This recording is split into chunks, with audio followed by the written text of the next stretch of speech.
우리 정서적으로 건강한 영성, 우리 김정은 형제가 소개해 준 대로 그 책의 9장입니다. 9장이고 제목은 제대로 사랑하는 법을 배우라입니다.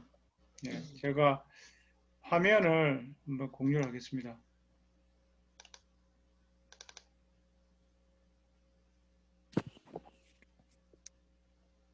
네. 네, 잘 보이시죠? 네. 네. 네.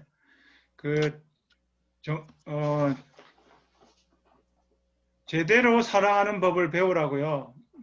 부제는 평화로운 척 하는 것으로 갈등의 상황을 피하지 말라입니다.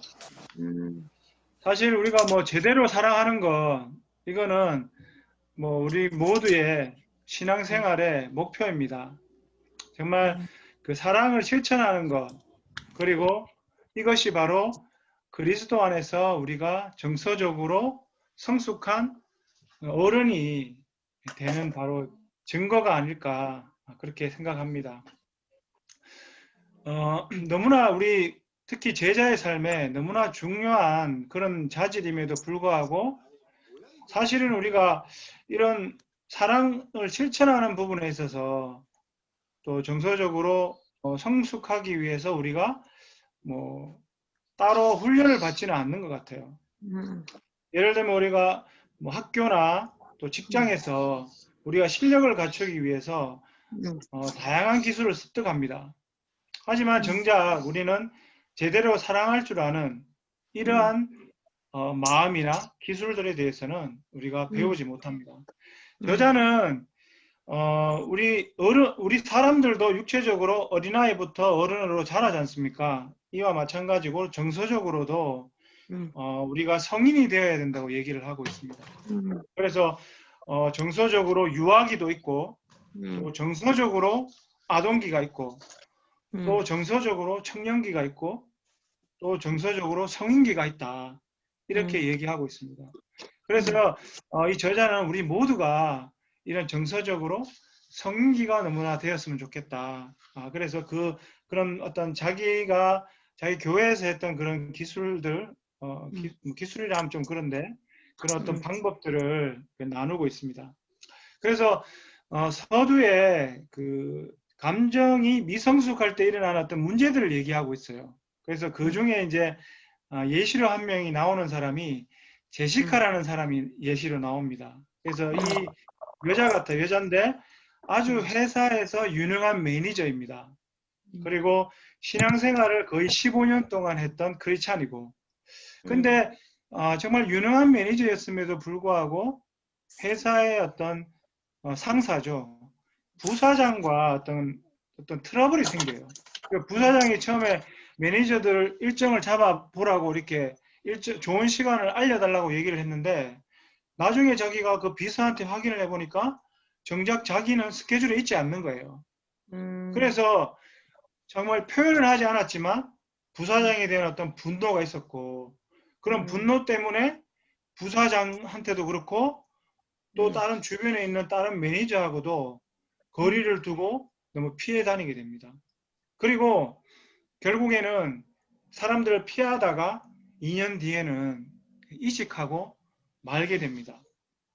그래서 이런 어떤 미숙함이 우리에게도 너무나 일어나기 쉬운 일인 것 같습니다. 그래서 우리가 제대로 사랑하고 또 제대로 사랑한다는 게 이제 정서적으로 성숙한 그리스도인이 된다는 얘기겠죠. 이렇게 하기 위해서 저자가 얘기하고 있는 것은 그게 두 가지입니다. 첫 번째는 다른 사람들을 올바로 인식하는 것. 그리고 두 번째는 우리가 평화를 이루는 사람이 되는 것. 그래서 이 평화를 이루는 사람이 어떻게 되는지에 대해서 이렇게 설명을 하고 있습니다. 그래서 우리가 제대로 사랑하기 위해서는 저자는 무엇보다 지난 시간에 했던 거 있지 않습니까? 그 명수형이 했던 그 부분, 우리가 하나님 관계, 그리고 이 하나님 관계가 무엇보다 중요하다. 예수님도 관상 기도를 통해서 정말 하나님께만 오로지 마음을 기울이는 이 관상 기도를 통해서 다른 사람들에게 주의를 기울이시고 다른 사람들을 너무나 온 마음으로 사랑할 수 있었다고 이렇게 얘기를 하고 있습니다. 정말 예수님의 사역의 어떤 핵심이 바로 진심으로 들어주고 바로 관심을 기울이는 것이었습니다. 바로 친근한 마음으로 사람들에게 다가가신 것입니다. 이를 통해서 사람들에게 하나님의 사랑을 더 많이 보여주시고 또 사람들이 하나님 안에서 기쁨을 누릴 수 있게 너무나 그들을 보여주셨던 것 같습니다. 먼저 좀 이렇게 오해나 이런 부분에 대해서 먼저 얘기를 좀 하도록 하겠습니다. 마태복음 11장 19절입니다. 제가 한번 읽어보겠습니다. 인자는 와서 먹기도 하고 마시기도 하니 그들이 말하기를 보아라, 저 사람은 마구 먹어대는 자요 포도주를 마시는 자요 세리와 죄인의 친구다 한다. 그러나 지혜는 그 한 일로 옳다는 것이 입증되었다. 여기에 종교 지도자들이 나옵니다. 이 사람들은 정말 예수님과 다르게 하나님을 사랑하는 것과 사람들을 사랑하는 것을 너무나 구분을 시켰습니다. 그것이 마치 다른 것인 것처럼. 그래서 이 종교 지도자들은 하나님을 너무나 온 마음으로 섬기고 하나님을 너무나 사랑했지만 그들은 사람들과 함께 기뻐하지 못했어요.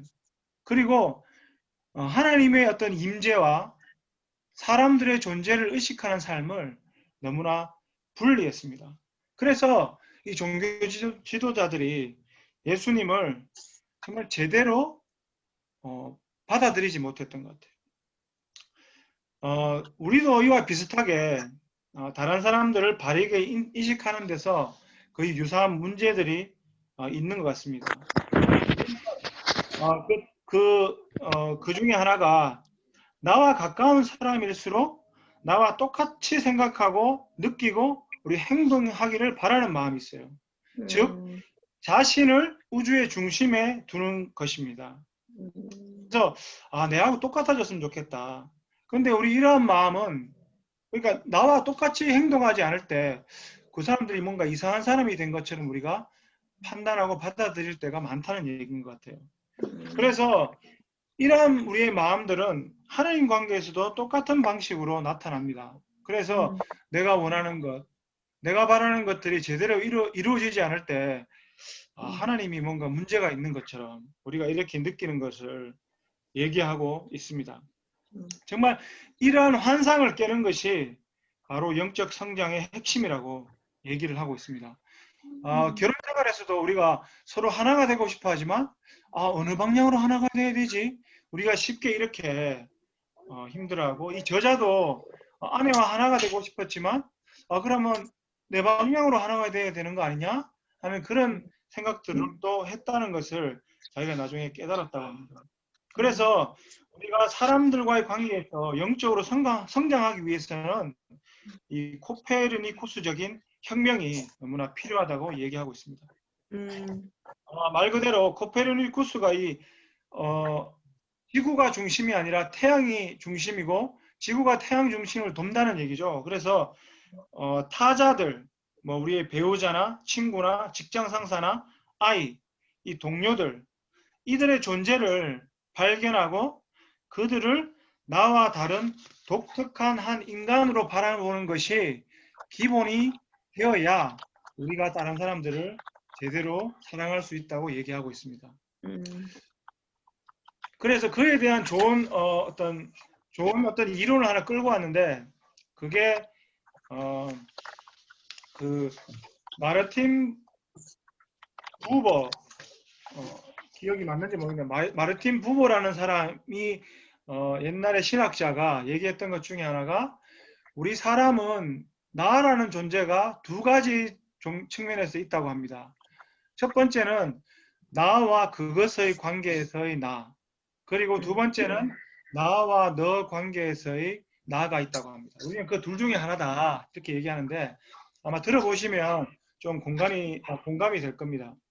첫 번째, 여기 나와 그것의 관계일 때에 우리가 상대방을 어떻게 대하는지에 대해서 예를 제가 그대로 읽어드리겠습니다.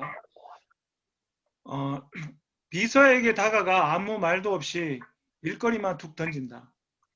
직원 모임에서 한등동물처럼 조직도에 따라 이리저리 이동시킨다. 권력자들을 언급할 때 마치 그들이 인격체가 아닌 것처럼 말한다. 아내나 아이들이 마치 자신만의 자유나 꿈, 자율성이 없는 존재인 것처럼 대한다. 그들이 내 머릿속에 있는 그림대로 살아주기를 기대한다. 누군가가 나의 정치적 견해에 대해 반박하면 위협받는 것 같다. 상대방이 우리 교회 행사에 참석해 주기를 바라면서 그들의 이야기를 들어주고 집안일을 돕는다. 그들이 오지 못한다고 하면 다른 사람에게로 간다. 무슨 의미인지 대충 아시겠죠? 그래서 상대방이 나의 의도와 어긋났을 때 우리가 너무나 바로 곧 좌절하고 맙니다. 그리고 나와 다르게 반응하는 어떤 상대에게 대해서 그 사람은 틀렸다고 생각하게 됩니다. 그래서 어거스틴은 이와 같은 상태를 너무 자기 자신에게 너무 매몰되어 있는 상태고 이것은 바로 죄라고 정의를 한다고 합니다. 그래서 우리가 하나님께 받은 능력으로 이거는 다르게 말하면 하나님께 받은 능력으로 자신에게만 초점을 맞추는 것입니다.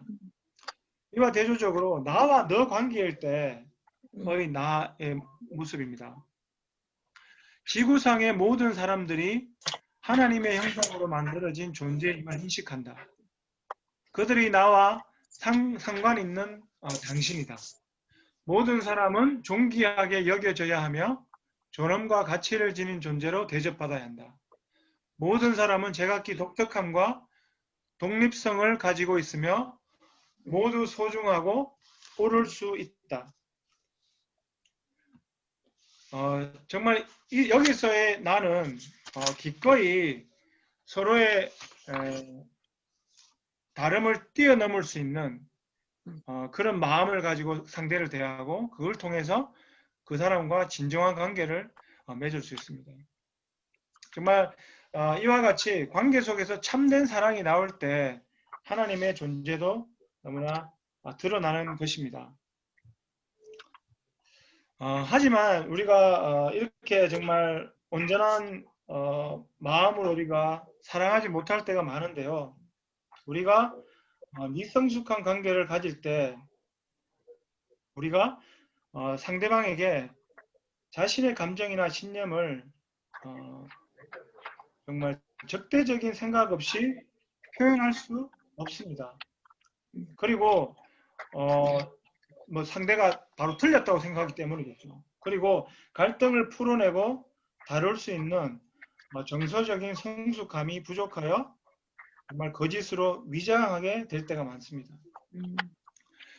그래서 우리가 갈등을 해결하는데 서툰 경우가 많은데 정서적으로 미성숙할 때 그 이유는 첫 번째가 화해에 대해서 우리가 잘못된 믿음을 가지고 있기 때문이고 두 번째는 우리가 갈등을 제대로 푸는 훈련을 하지 못해서라고 합니다. 그래서 마태복음 5장 7절입니다. 제가 한번 읽어보겠습니다. 평안을 이루는 사람은 복이 있다. 하나님이 그들을 자기 자녀라고 부르실 것이다. 우리가 평화에 대해서 또 쉽게 오해를 가지고 있는데 우리가 쉽게 하는 오해 중에 하나가 어느 누구도 우리가 불쾌하게 하면 안 된다. 그래서 모두의 요구를 들어줘야 한다고 우리가 생각할 때가 많습니다. 그리고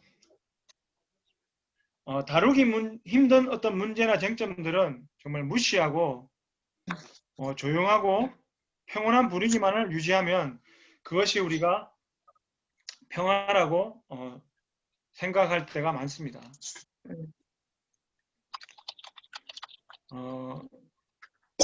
거짓 평화의 사례인데요. 제가 한번 읽어보겠습니다. 칼은 아내가 집에 늦게 들어오는 것 때문에 화나지만 아무 말 안 한다. 그리고 아내에게 살살맞게 대한다.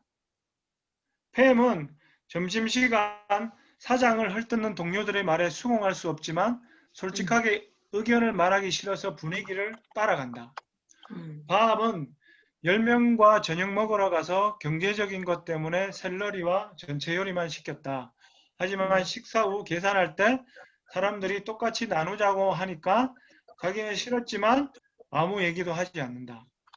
욜란다는 얼마 전 약혼 후 결혼에 대해 다시 생각하고 싶었지만 약혼자와 그 가족 기분을 상하게 할까봐 말 꺼내지 않고 결혼한다. 엘렌은 부모님을 사랑한다. 부모님은 엘렌의 양육 방식에 아주 비판적이었다. 휴일에 엄청난 긴장감이 있지만 부모님 감정에 상하게 하고 싶지 않아서 아무 말도 하지 않는다. 샤론은 남자친구가 무책임하다고 생각하고 한편으로는 무척 안쓰러워서 그 사람이 많은 아픔을 겪었기 때문에 나까지 그럴 수 있겠냐 이렇게 하면서 진실을 말하지 못하고 관계는 조금씩 파국을 당해간다. 정말 그리스도가 다스리는 나라에는 거짓과 가식이 정말 빛 가운데 드러나야 합니다. 그리고 진실이 그 자리를 메워야 합니다. 여기서 아까 그 제시카의 사례에서도 알 수 있듯이 우리가 이 갈등을 제대로 처리하지 않을 때 여기 칼 같은 경우도 보면 알겠지만 화나지만 말은 하지 않아요. 그렇지만 결국에는 쌀쌀맞게 대하면서 우리가 제대로 그 어떤 갈등을 해결하지 못했을 때 후유증이 남아버립니다. 그래서 그 제시카도 정말 부사장하고 뭔가 제대로 얘기를 꺼내지는 못하지만 그냥 2년 동안 피해 다니다가 회사를 그만두게 되는 그런 상황을 겪게 됩니다. 마태복음 10장 34절에서 36절입니다. 너희는 내가 세상에 평화를 주려고 온 줄로 생각하지 말아라. 평화가 아니라 칼을 주려고 왔다. 나는 사람이 자기 아버지와 맞서게 하고 딸이 자기 어머니와 맞서게 하고 며느리가 자기 시어머니와 맞서게 하려고 왔다.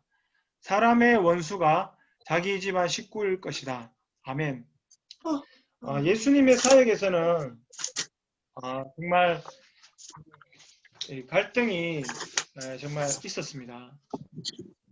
예수님께서는 모두 거짓 평화들을 너무나 무너뜨리셨습니다. 제자들, 그리고 군중들, 종교 지도자들, 그리고 로마인들, 당사꾼들, 가족들까지 정말 거짓과 가식을 진실로 너무나 메우셨습니다.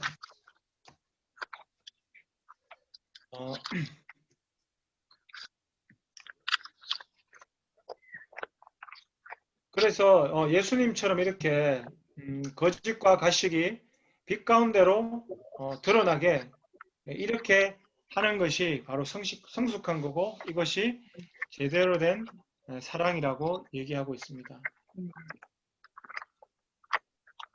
그래서 이 저자가 자기 교회에서 여러 사람들을 성숙하게 하기 위해서 많이 도움을 주었다고 합니다. 그런 가운데 방어적인 사람도 만나고 또 두려움 때문에 솔직한 마음과 어떤 약점 이런 동정심들을 드러내지 못하는 사람들을 많이 도와주고 그리고 이런 것들을 했을 때 어떻게 하면 그 사람들을 잘 도와줄 수 있는지를 계속 알아내게 되었답니다. 그래서 많은 사람들이 계속 연습을 통해서 정서적으로 미성숙함에서 벗어나서 성숙하게 사랑할 수 있게 되었고 그것은 자신만 사랑하는 것이 아니라 또 다른 사람까지 성숙한 사람으로 사랑할 수 있도록 변화시킬 수 있었다고 합니다. 그래서 이 사람들이 얘기하고 있는 것들이 이 목사님이 얘기하고 있는 것이 4가지입니다.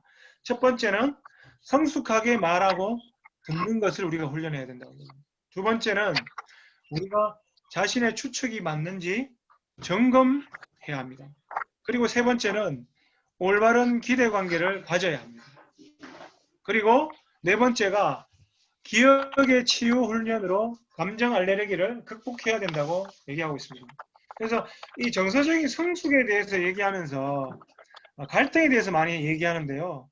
이거는 우리가 갈등을 성숙하게 해결하지 못하는 것이 아마 우리 성숙함에 있어서 많은 큰 걸림돌이 되어서 그렇게 얘기하고 있다고 생각을 합니다. 그래서 먼저 첫 번째부터 보도록 하겠습니다. 이게 성숙하게 말하고 듣는 방법에 대해서 얘기하고 있습니다.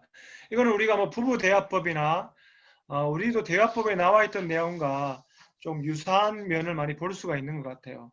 근데 저자는 특별히 갈등 상황에서의 이야기하는 부분에 대해서 얘기하고 있는 것 같이 제가 느꼈습니다. 제가 한번 읽어보겠습니다.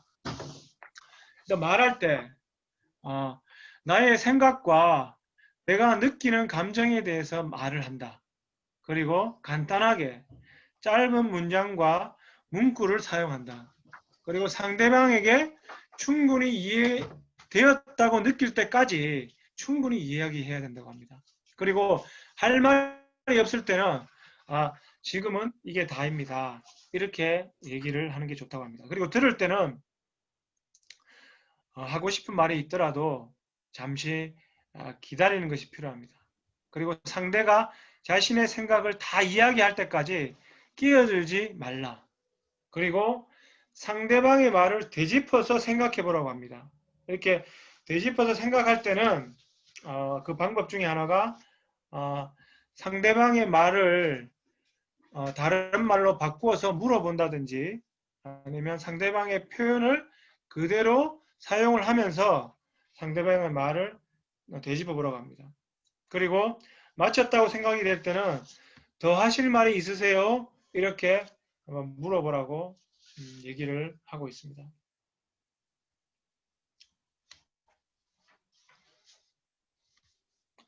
그리고 두 번째는 자신의 추측이 맞는지 점검해 보아야 합니다. 출애굽기 20장 16절입니다. 너희 이웃에게 불리한 거짓 증언을 하지 못한다. 그리고 마태복음 7장 1절입니다. 너희가 심판을 받지 않으려거든 남을 심판하지 말아라. 아까도 얘기했다시피 우리가 무엇인가 추측으로 무엇인가를 그 소문을 퍼뜨리든지 누구한테 얘기를 하게 되면 이것은 우리의 상상 속의 어떤 가짜 세상을 만들어버리는 것과 같다. 이것은 하나님을 배제하는 것이다. 하나님은 온전히 진리와 실제 안에서만 존재하는데 우리의 추측 안에서 하나님은 거하실 수 없다고 얘기하고 있습니다. 그래서 우리가 누군가로부터 상처를 받았거나 실망했을 때는 반드시 우리가 확인을 하고 우리의 가정이 맞는지 확인을 해야 된다고 이야기를 하고 있고 또 서로의 진정한 의도를 확인하는 것이 너무나 간단하지만 아주 중요하고 강력한 도구가 될 수 있다고 얘기하고 있습니다. 우리가 이러한 그 확인을 하지 않을 때 이 추측은 끊임없는 갈등과 혼란을 야기하게 되고 결국에는 우리의 관계를 깨고 맙니다. 그래서 추측이 맞는지 이 점검을 할 때는 그 말이 이제 이 말씀에서 보셨던 심판을 하지 않는 것이겠죠. 그래서 우리가 이거 물어볼 때는 먼저 내 쪽에서 의심이 되는 부분이 있다면 먼저 곰곰이 생각해 봅니다. 그리고 물어보는 것입니다. 물어볼 때는 혹시 나는 이렇게 생각을 하는데 혹시 아닌가요? 아니면 제가 보기에는 이런 생각을 하신 것 같은데 이렇게 제 생각이 제 생각이 맞나요? 하고 이렇게 물어봅니다. 솔직하게 물어보는 거죠. 그리고 상대방이 이에 대해서 대답할 기회를 줍니다. 이렇게 점검을 하면 될 것 같고요. 그 다음에는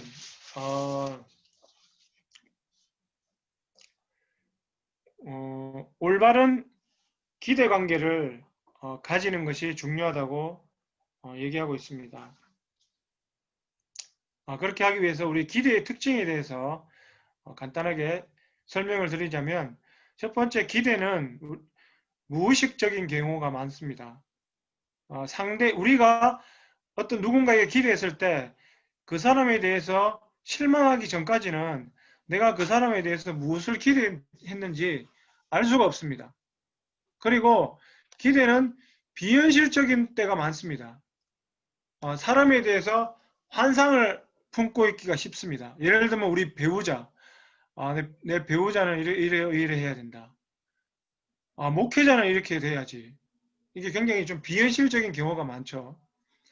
그리고 우리의 기대가 말로 표현된 적이 없습니다. 혼자 생각하는 거기 때문에. 근데 표현된 적이 없는데도 우리는 그 기대에 어긋났을 때 화를 내게 됩니다. 그리고 우리가 표현한 적이 없기 때문에 당연히 상대방이 거기에 대해서 동의한 적도 없습니다. 그런데 이 올바른 기대 관계가 성립되려면 일단 첫 번째는 이와 반대로 의식적이어야 합니다. 내가 무엇을 기대하고 있는지 분명하게 내가 인지를 해야 됩니다. 그리고 현실적이어야 됩니다. 나의 기대가 정말 막연하게 목회자는 이래야 돼, 배우자는 이래야 돼, 이런 게 아니라 정말 현실적인지 자문을 해서 스스로 검증을 해봐야 됩니다. 그리고 이것이 말로 표현이 돼야 됩니다. 분명하게 나는 자기가 좀 이럴 때는 이렇게 해줬으면 좋겠어. 그리고 이거를 굉장히 분명하게 구체적으로 직접적으로 또 공손하게 말해야 됩니다. 그리고 우리가 그렇게 얘기했다고 해서 끝나는 것이 아니라 그 얘기에 대해서 상대방이 또한 동의를 해야 됩니다. 상대방이 나는 그렇게 못하겠어. 이렇게 하면 그냥 희망사항으로 끝나는 거겠죠. 그래서 상대방이 내가 기대를 얘기했을 때 좋다. 이렇게 했을 때만 기대가 성립이 됩니다. 그래서 우리가 상대방과의 대화를 통해서 이 동의하는 선의 기대 수준을 정확하게 결정을 하고 나서 우리가 올바른 기대 관계를 맺어나가는 것이 성숙한 방법이라고 얘기하고 있습니다. 그리고 또 이 저자가 얘기하고 있는 것 중에 하나가 감정의 알레르기에 대한 것을 얘기하고 있고 그것을 극복하는 방법에 대해서 얘기하고 있습니다. 이 저자가 얘기하는 감정의 알레르기라는 것은 우리가 의식적이든지 무의식적이든지 과거의 나쁜 기억을 떠올릴 때 생겼을 때 아주 너무 극도로 강렬한 어떤 반응을 얘기합니다. 좀 예를 들자면 이 저자가 얘기하고 있는 중에 하나가 아내 제리가 주말에 친구들과 놀러 가고 싶어 할 때마다 이 격한 반응을 보인답니다. 아내가. 그 이유가 이 아내가 어릴 적에 부모님으로부터 충족되지 못했던 정서적 욕구들 때문에 자기 남편이 그렇게 하면 정말 굉장히 격하게 반응하는 거예요. 그리고 테레사는 아이들과 놀아주지 않고 텔레비전을 보고 있는 남편을 볼 때 화가 치밀어 오른답니다. 이거는 정말 무정했던 자기의 아버지를 떠올리기 때문이라고 합니다. 그래서 감정의 알레르기라는 것은 현재의 어떤 사람에 대해서 과거의 어떤 그것처럼 취급하는 거예요. 그러니까 현재의 남편을 과거에 정말 자기를 괴롭혔던 자기의 아버지처럼 취급하는 것이 바로 이 감정의 알레르기입니다. 그래서 그것으로 취급하는 것이 아니라 올바르게 너로 취급하기 위해서는 이 기억의 치유 훈련이 너무나 도움이 된다고 합니다. 이것은 혼자서 해도 된답니다. 자기 혼자 스스로 해도 되고 아니면 어떤 그 상대방하고도 이것을 솔직하게 얘기하면서 할 수도 있습니다. 나는 당신이 뭐뭐 할 때 감정적으로 너무 격해지는 것 같아. 이런 알레르기 반응이 생길 때 드는 생각은 이런 생각이 같이 드는 것 같아. 알레르기 반응이 생길 때 느낌은 이런 느낌이야. 이런 감정이 휩싸일 때 나 자신에 대해 느끼는 감정과 생각은 이런 거야. 이런 일이 내 안에 일어날 때 당신은 나의 이러한 모습을 보게 될 것이야. 이런 일이 내 안에 일어날 때 당신은 나의 이러한 모습을 보게 될 거야. 이런 알레르기 반응은 나의 무엇무엇한 과거의 상황과 관련이 있어. 이럴 때 당신을 보면 무엇무엇가 떠올라. 우리 관계에서 이것 때문에 지불해야 할 대가는 이런 거야. 과거에 내가 듣고 싶었던 말과 지금 내가 듣고 싶은 말은 이런 거야. 이런 것이 이렇게 할 때 우리가 내가 이런 걸 가지고 있었구나 하고 극복할 수 있다고 합니다. 저는 그래서 저도 개인적으로 좀 짧게 나누면 저도 읽으면서 개인적으로 들었던 생각이 아까 나 너 관계와 나 그것 관계 있지 않습니까? 제가 어쩌면 나 그것 관계에 대해서 생각을 할 때 회사에서는 내가 그것으로 취급받아도 나는 당연하다 이런 생각을 좀 하고 있었던 것 같아요. 제 마음을 봤을 때 내가 상대방을 그것으로 뭐 보는 것도 있었겠지만 예를 들면 아까 그 직장 상사에 대해서 나오잖아요. 그러니까 직장 상사나 직장에서 힘이 있는 사람들이 뭐 이렇게 군대를 갔다 와서 그런지 모르겠는데 이제 이 권력이 있고 이 권위가 있는 사람이 밑에 있는 사람한테 그렇게 하는 거는 당연하다. 이런 마음들이 또 저에게 있었던 것 같아요. 그래서 그 사람들이 그렇게 얘기해도 당연하고 또 그 제시카처럼 안 보면 되지. 뭐 저 사람들하고 해서 내가 정말 화해를 할 수 있겠나. 내가 평화를 이룰 수 있겠나. 이런 생각들을 많이 했던 것 같아요. 근데 여기 책에 나와 있던 진정한 화해의 핵심은 우리가 하나님의 형상으로 만들어진 존재임을 우리가 인식해야 된다고 너무 얘기하고 있습니다. 그 사람이 정말 예수님을 알든지 모르든지 간에 모든 사람은 하나님의 형상으로 만들어졌고 그리고 이 창조주를 닮았다는 것은 이 모두가 그리스도가 본을 보이신 대로 정말 갈등을 빚어낸다 할지라도 정말 거짓으로 위장하지 않고 진리 안에 살기를 갈망하려는 그런 마음이 있다는 것을 우리가 너무나 믿을 때 정말 갈등 관계에 있는 사람들, 어려운 관계에 있는 사람들과 정말 평화를 이루기 위해서 우리가 시도할 수 있고 뭔가 다가갈 수 있고 뭔가 용서할 수 있고 사랑할 수 있지 않나 하는 생각이 듭니다. 그래서 저도 참 많이 그런 부분에 있어서 굉장히 종교 지도자들처럼 정말 어쩌면 뭐 판단하고 정말 칼같이 잘라내고 이렇게 하는 마음들이 조금 있었던 것 같은데 정말 그런 부분들에 있어서 좀 더 믿음을 가지고 사람들을 대해야겠다. 그런 회개하는 마음으로 이 책을 또 보면서 좀 배웠던 것 같습니다. 그래서 잠깐만요. 마지막으로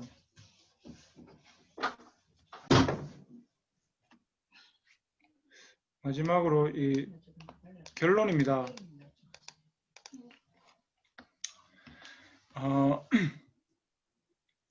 결론은 우리가 하나님의 형상으로 만들어진 너를 독특하고 존귀하게 우리가 인식해야 합니다. 그리고 이 성숙한 사람이 되는 훈련을 통해서 참 평화를 이루는 우리 성숙한 그리스도인이 모두 되었으면 좋겠습니다. 이상으로 제 준비한 것을 마치도록 하겠습니다. 고맙습니다.